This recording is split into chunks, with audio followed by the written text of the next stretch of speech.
Alexandre, seja muito bem-vindo ao nosso Morning Call, o Antagonista. Queria agradecer, obviamente, o seu tempo. Eu sei que você é um cara que, quando não está pedalando, está muito ocupado, né?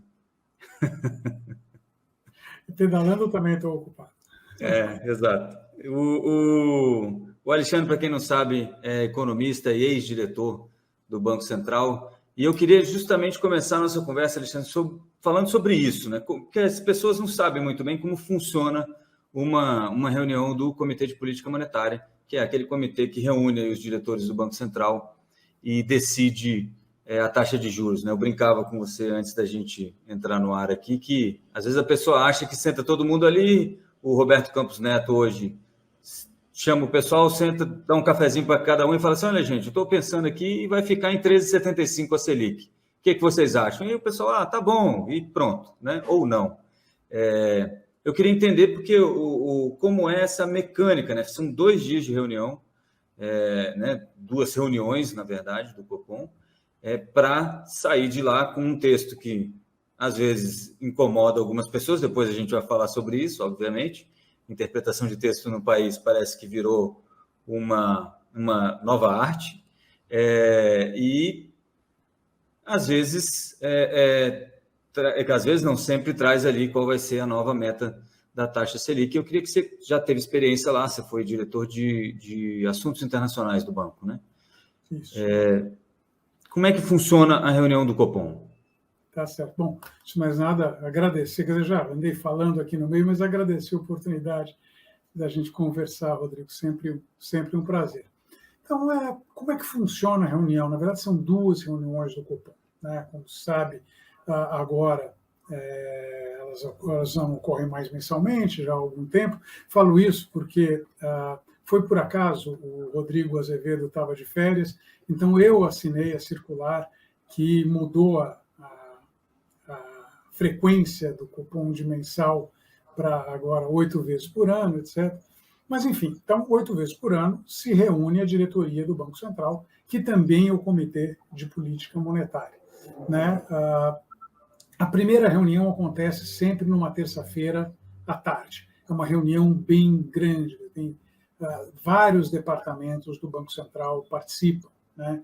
Então, começa com uma exposição do Departamento Econômico sobre conjuntura, o Departamento de Administração de Reservas Internacionais, que é o que está mais ligado ao que está acontecendo lá fora, descreve fatos externos. Então, como é que estão os mercados de juro ou de moedas lá fora? Tem o departamento, o DEBAN também fala alguma coisa sobre como é que estão os bancos aqui. Então, enfim, tem uma apresentação técnica no primeiro dia que cobre várias áreas do banco e da qual participa muita gente mesmo. Então, inclusive ali no Salão Nobre do banco, uma mesa gigantesca, né? E basicamente é uma apresentação para colocar toda a diretoria do banco que vai tomar a decisão no dia seguinte, mais ou menos no mesmo pé no que diz respeito a quais são ali os principais cenários da economia. Então, como é que está indo a atividade, como é que está indo a inflação, o que está acontecendo com a inflação lá fora, o que está acontecendo com o juro lá fora, com a bolsa lá fora, né? Enfim, essa é a ideia. Segundo dia é uma reunião mais restrita. As quartas-feiras também começa ali mais para o meio da tarde, se estende até o final da tarde. A ideia é sempre divulgar a decisão com os mercados fechados, né, para que dá tempo de digerir, né, não aparecer nenhuma história de que alguém teve alguma vantagem no sentido de saber a decisão antes, né? E no segundo dia é uma reunião mais restrita, da qual participam apenas os diretores do Banco Central, tá? Os diretores, eu estou incluindo o presidente, e uma pessoa de fora. Esta pessoa que não é de fora, não é da diretoria do Banco Central, é o chefe de departamento de estudos econômicos, né? Porque nesta reunião, as projeções que são feitas pelo staff, pelo departamento de estudos econômicos do banco, são apresentadas aos diretores. Então, tem um conjunto de modelos que o Banco Central usa, né? E ali se apresentam quais são as projeções de inflação para o dito horizonte relevante do Banco Central. Qual que é o horizonte relevante? Hoje em dia ele é mais bem definido, até alguma coisa ali na casa de 18 ou 24 meses, né? Não é arbitrário, 18 ou 24 meses é entendido como o período após o qual a política monetária tem o seu máximo efeito, ou seja, movimentos de taxa de juro que você faz hoje afetam de maneira mais forte a inflação 18 a 24 meses à frente, né? E aí tem uma série de projeções que são apresentadas. As projeções que balizam a decisão do Banco Central, quer dizer, obviamente são todas, mas ele tem um subconjunto delas que é o mais importante, é o modelo de médio porte do Banco Central, né? É um modelo que foi originalmente criado ali em 99, 2000, e tem passado por alterações praticamente desde então, né? Sempre você incorpora novos dados, incorpora novos métodos de estimação, etc., vai incorporando outros elementos. Então, por exemplo, hoje em dia, tem variáveis que estão ligadas a clima, né, para ter uma ideia de impacto que possa ter sobre a questão agrícola, preço. Isso não tinha na minha época, eu sei que tem hoje. Né? Por que eu sei que tem hoje? Porque isso é divulgado no relatório de inflação. Então, uma vez por ano, tipicamente, o Banco Central publica a estrutura do seu modelo, os valores dos parâmetros que ele usa, então possibilita que analistas do setor privado, como eu e outros tantos, possam olhar, ver como se chegou naquilo e, eventualmente, tentar replicar, né, o resultado do modelo. Mas essas projeções são as que balizam a decisão de política monetária. Né? Em que sentido? Bom, se a inflação está acima da meta no horizonte relevante, o Banco Central tem que tomar alguma medida a esse respeito. Da mesma forma, se ela estiver abaixo da meta, também. Né? Quando a gente fala acima e abaixo, obviamente não é 0,1, 0,2 para cima ou para baixo que vai provocar uma alteração enorme. Mas ali, quando está ao redor da meta, não está ao redor da meta, não. Então, significa que o nível de taxa de juros está adequado. Que nível é esse? Na minha época, se faziam tipicamente 2 exercícios a esse respeito. Né? Um deles, que na época era o mais comum, era, bom, nós temos esse nível da taxa Selic e a gente faz projeções de inflação na presunção de que a taxa Selic fique inalterada ao longo de todo o período de projeção. Então, o staff do banco coloca lá no modelo a hipótese de que a taxa Selic vai ficar parada esse tempo e a gente vê para onde a inflação vai. Né? Então, se a inflação, com a taxa Selic parada, ela está acima da meta, você deve subir a taxa de juros. Se com a projeção da taxa Selic parada ela fica abaixo, você deve reduzir a taxa de juros. Essa é a dinâmica mais simples. O outro era exatamente o mesmo modelo, mas partia de um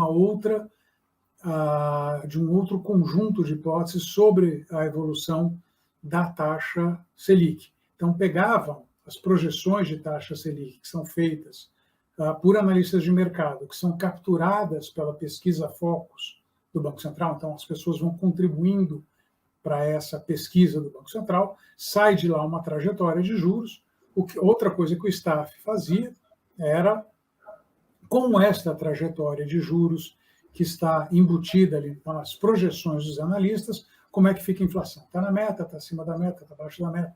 Enfim, então a ideia é similar. Quer dizer, então, se você pega ali as projeções que os analistas colocam para a evolução da taxa Selic ao longo do horizonte relevante, essas projeções entregam a inflação na meta, significa que muito provavelmente o Banco Central vai seguir ou alguma coisa similar àquela trajetória de juros.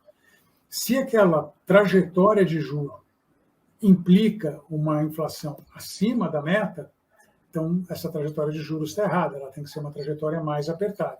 E vice-versa.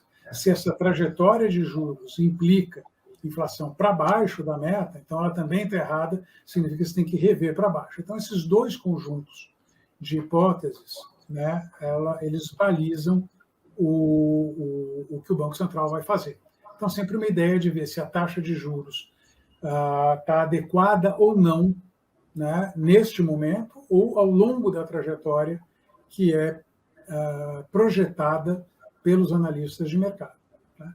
E, basicamente, são esses dois modelos. Ultimamente, né, de uns anos para cá, o Banco Central até tem usado mais a segunda, né, abordagem. Então, o staff do banco retira uma trajetória da taxa para a taxa Selic dessa pesquisa Focus e joga lá, né? E aí o banco fala, como esta trajetória da taxa Selic, a inflação no horizonte relevante vai ficar acima ou abaixo, vai dar um número, na verdade, né? E você compara com a trajetória de metas. Então, para ter uma ideia, nesta última reunião do Copom, reunião de fevereiro, né, neste exercício, existia uma projeção dos analistas de mercado para a taxa Selic, então a pressuposição é que elas manteriam, o Banco Central manteria a taxa Selic inalterada 4 reuniões, ou seja, a primeira metade do ano, e começaria um processo de queda a partir da 5ª reunião, e essa queda ia continuar. O Banco Central plugou essa trajetória de juros e falou, olha, pelo nosso modelo, se você fizer isso, a inflação em 2024 fica ali em 3,4, 3,5, comparado a uma meta de 3. Então, que não é necessariamente ruim, né, Alexandre? Ela está acima da meta. Então, o que ele está dizendo? Esta trajetória de juros não entrega inflação na meta. Excepcionalmente, nesta reunião, o Banco Central voltou a fazer o exercício antigo, qual seja, olha, também vou fazer aqui um conjunto de projeções, eles chamam de cenário alternativo, que é o que vai acontecer com a inflação caso eu mantenha a taxa de juros em 13,75 daqui até o sol congelar, né? E ele faz essa projeção, a inflação fica algo abaixo da meta, 2,8. Então, ele está dizendo, olha, basicamente, a forma de você ler isso é não dá para cortar juro na primeira metade do ano. Mas não quer dizer que vai ficar parado para sempre. Porque ficar parado muito tempo vai entregar uma inflação abaixo da meta. Eu também não quero entregar a inflação abaixo da meta, eu quero entregar a inflação na meta. Então, em cima disso, né, vai balizar qual que é a visão de taxa de juros. E da trajetória de taxa de juros. Diga. Por que o mercado entendeu que estaria mantendo essa taxa inalterada até o fim do ano?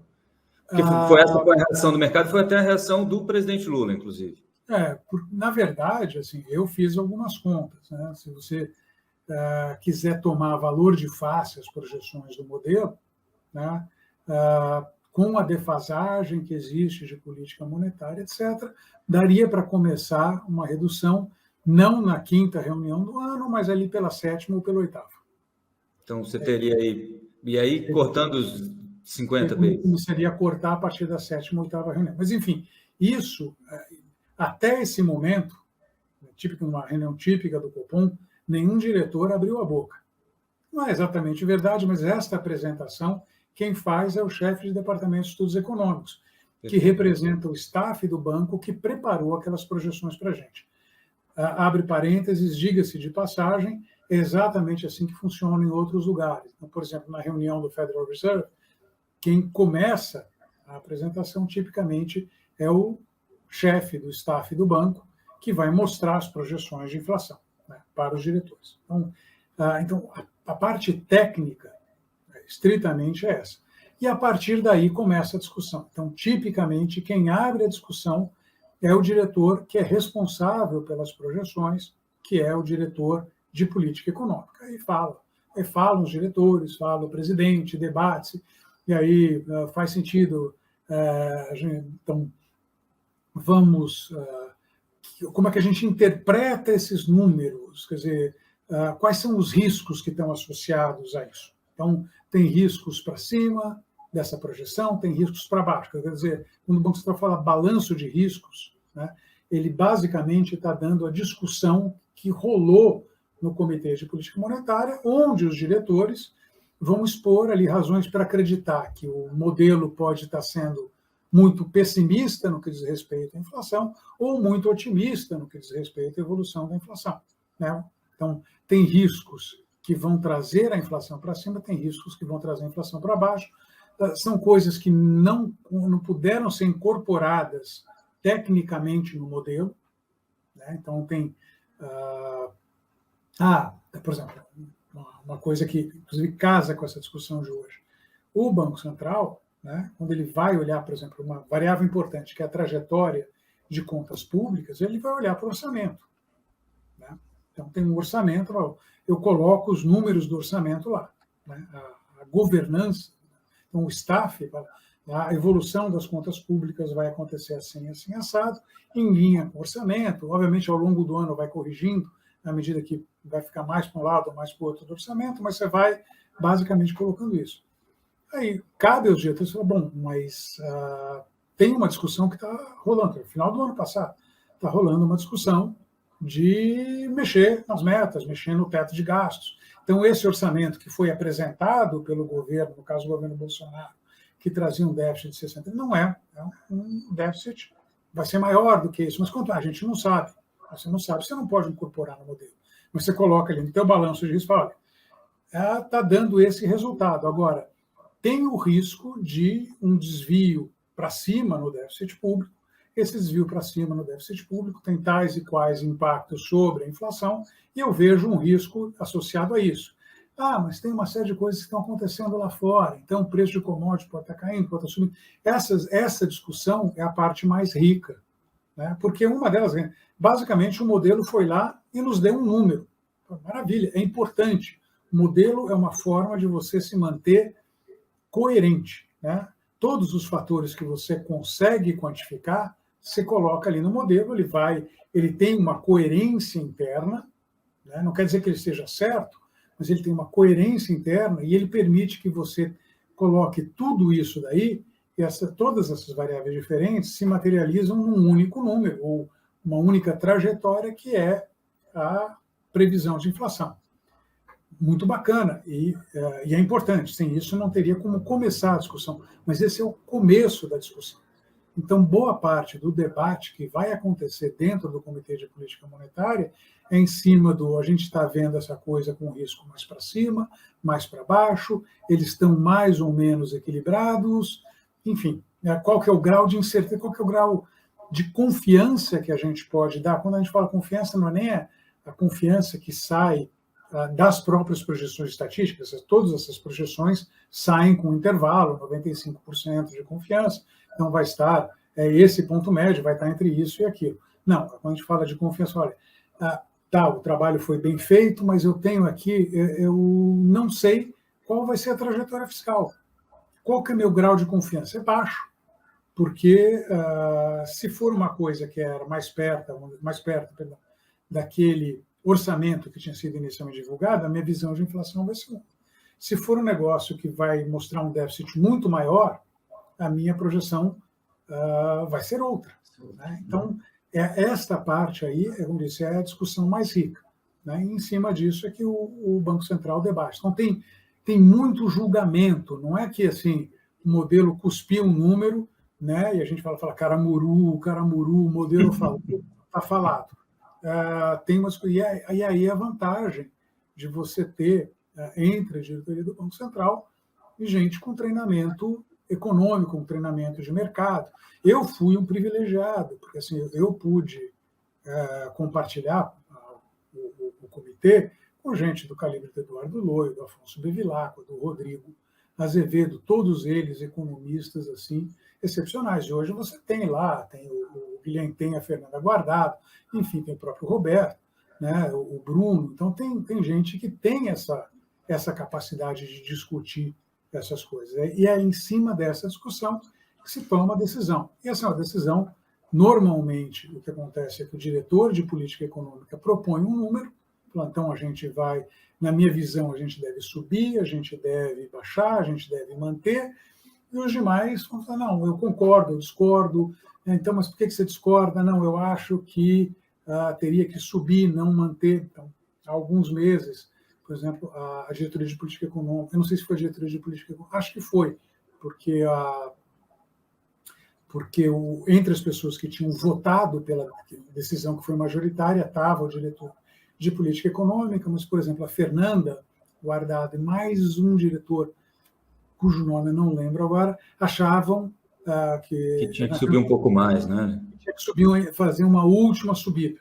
Né? Isso. Então, você tem, inclusive, divergências dentro do comitê.